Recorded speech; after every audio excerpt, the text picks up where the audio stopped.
আপনি পৃথিবীর যে প্রান্তেই থাকেন না কেন, যত নামি দামি রেস্টুরেন্টের নামকরা শেফের হাতের খাবারই খান না কেন, মায়ের হাতে বানানো খাবারের স্বাদের কাছে পৃথিবীর সমস্ত খাবারের স্বাদই যেন ফিকে মনে হয়।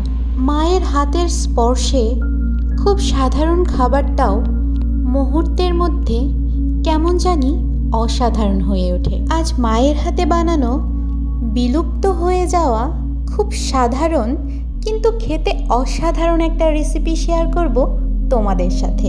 কুমড়ো পাতাগুলোকে সুন্দর করে ধুয়ে পানিটা ঝরিয়ে নিয়েছি। তারপর মা এখানে তিলগুলোকে খোসা ছাড়িয়ে নিচ্ছে। আর এই যে এগুলো দেখতে পাচ্ছ, এগুলো কিন্তু বিলুপ্ত প্রায় বললেই চলে। এগুলো হচ্ছে ভ্যান্না। আর এই রেসিপিতে ভ্যান্নাটা কিন্তু মাস্ট দিতেই হবে। আচ্ছা, এই ভ্যান্না কে কে চিনো কমেন্ট করে কিন্তু জানিও। তো তারপরে এইখানে মা সমস্ত উপাদানগুলোকে বেটে হাত দিয়ে ভালো করে মশলা দিয়ে মাখিয়ে নিচ্ছে। তো চলো আমি এখানে বলে দিই মা কী কী এখানে ব্যবহার করেছে। কিছু কিছু জিনিস আসলে আমি দেখাতে ভুলে গিয়েছিলাম, সেগুলোই ডিটেলে বলে দিচ্ছি। মা এখানে নিয়েছিল হচ্ছে মসুরের ডাল, তিল, সর্ষে, আর হচ্ছে পেঁয়াজ, কাঁচামরিচ, রসুন, হলুদের গুঁড়া, মরিচের গুঁড়া, পরিমাণ মতো নুন। প্রথমেই সবগুলো মশলাকে খুব ভালো করে মেখে নিয়েছে। এই মিশ্রণটা যত ভালোভাবে মাখানো যাবে এই রেসিপিটা খেতে কিন্তু ততটাই ভালো লাগবে।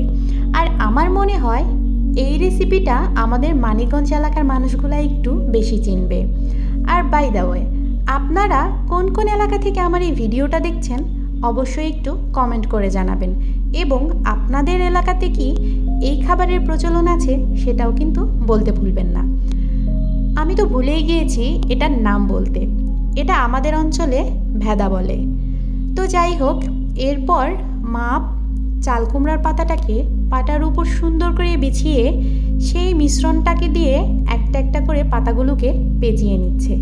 সবগুলো পাতা পেঁচানো হয়ে গেলে মা এখানে আবারও নিয়ে নিয়েছে পেঁয়াজ, কাঁচামরিচ, হলুদ মরিচের গুঁড়া। এটাকে প্রথমে সুন্দর করে হাত দিয়ে চটকে চটকে মাখিয়ে নিচ্ছে যাতে পেঁয়াজটা একটু নরম হয়ে যায়। তারপর এখানে পরিমাণ মতো তেল দিয়ে দিবে। তবে বলে রাখা ভালো, এই রেসিপিটাতে কিন্তু তেলের পরিমাণটা একটু বেশিই লাগে। তো ভিডিওটা দেখতে দেখতে যারা এই পর্যন্ত চলে এসেছো অথচ একটা লাইক দিতে ভুলে গেছো, প্লিজ দয়া করে একটা লাইক দিয়ে দাও আর সুন্দর একটা কমেন্ট করে দাও। আর এই ধরনের ভিডিও দেখার জন্য অবশ্যই চ্যানেলটাকে সাবস্ক্রাইব করে রেখো। মাখানোর পর পেঁয়াজটা মা পাটায় তুলে নিল এবং কিছুটা পরিমাণ পেঁয়াজ আর তেল কিন্তু প্যানের নিচে দিয়ে দিয়েছে। এবার এভাবেই একটা একটা করে লেয়ার দিবে, মানে প্রথমে পাতা, তারপর আবার একটু পেঁয়াজ কাঁচামরিচ, তারপর আবার পাতা, তারপর আবার একটু পেঁয়াজ কাঁচামরিচ। তো তারপরে হচ্ছে ওই তো যে বাটিটাতে মশলা মাখিয়েছিল সেই বাটিটা ধুয়ে সামান্য কিছু পানি দিয়ে দিয়েছে।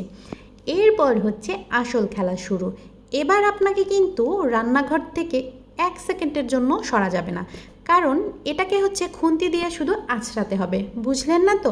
একবার এপিট একবার ওপিট, একবার এপিট একবার ওপিট, এভাবেই করে আলতো হাতে আপনাকে ভেজে নিতে হবে প্রায় আধা ঘন্টার মতো। আর এভাবেই ভালো করে উল্টে পাল্টে ভেজে নিলে তৈরি হয়ে যাবে আমাদের চাল কুমড়ো পাতার ভেদা। তো এই তো একদম রেডি হয়ে গেছে। এখন আমি সার্ভ করে দিব, কারণ আমার তো আর তরই সইছে না। তো এই তো আমি এখানে 1 গামলা ভাত আর 2টো ভেদা নিয়ে নিয়েছি, আর সাথে নিয়ে নিয়েছি শুকনো মরিচ। শুকনো মরিচের সাথে এই ভেদার কম্বিনেশনটা কিন্তু জাস্ট ফাটাফাটি। ধুর ছাই, এখন আর কথা কইতে পারুম না, জিভের পানি প্লেটে পড়লো বইলা। আগে খাইয়া মনটারে শান্তি কইরা লই। তাই যাই হোক, তোমরা কিন্তু কইতে ভুলো না তোমাদের এলাকায় এইরকম রেসিপি হয় কিনা। তবে এইটা কিন্তু আমাদের মানিকগঞ্জের খুব বিখ্যাত একটা খাবার। শুধুমাত্র মানিকগঞ্জের মানিকেরাই বুঝবো এই রেসিপির আসল স্বাদ। তো যাই হোক, আর বেশি বকবক করবো না, আজকের মতো এখান থেকে বিদায় নিব। দেখা হবে নতুন কোনো ভিডিওতে। আল্লাহ হাফেজ।